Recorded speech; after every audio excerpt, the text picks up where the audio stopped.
আমাকে এইভাবে রোস্ট করবে আমি ভাবতেই পারিনি। আমি একটা কথা বুঝতে পারছি না, সবাই জানে যে প্যান্টের ভেতরে কি আছে, আর লাস্টের কমেন্টটা ভাই একদম সেরা দিয়েছে, সেরা। তাহলে সবাই প্যান্ট পরে কেন? এটা চিন্তার বিষয় না? একজন বলছে প্যান্ট পরেছিলাম, তোমার কথা শুনে প্যান্ট খুলে দিলাম। ভাই আমার বন্ধু চিন্তা করতে করতে হার্ট অ্যাটাক করে ফেলেছে। ভাই আপনার কথা শুনে আমার সব প্যান্ট বেচে দিয়েছি, কারণ প্যান্টের ভেতরে ঘন্টা আছে। ভাই তাহলে তুমি খুলে ঘুরে বেড়াও, যে জিজ্ঞেস করবে তাহলে বলবে তোমরা তো জানোই যে কি আছে, তাহলে আমি কেন প্যান্ট পরবো? আমরা তো জানি আপনার মাথায় কিছুই নেই, তারপরও আপনাকে সাবস্ক্রাইব করছি, ব্যাপারটা চিন্তার নয়।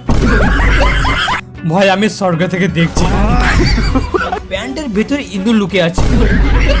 সত্যি তো ভাবার বিষয়, আজকের পর থেকে আর প্যান্ট পরবো না, একটা মেয়ের নাইটি পরবো। আর যারা একটু এক্সট্রা মজা নিতে চাও তারা জয়েন বাটনে গিয়ে আমার মেম্বারশিপ হয়ে যাও। মেম্বারদের কমেন্ট আমি একটু বেশি হাইলাইট করি আর তাদেরকে আমি স্পেশাল ভাবে রিপ্লাই দিই। আর যারা জয়েন করতে পারছো না কোনো ব্যাপার না, তোমরা আগের মতোই আমার ভাই, তোমরা কমেন্ট করলে আমি দেখবই।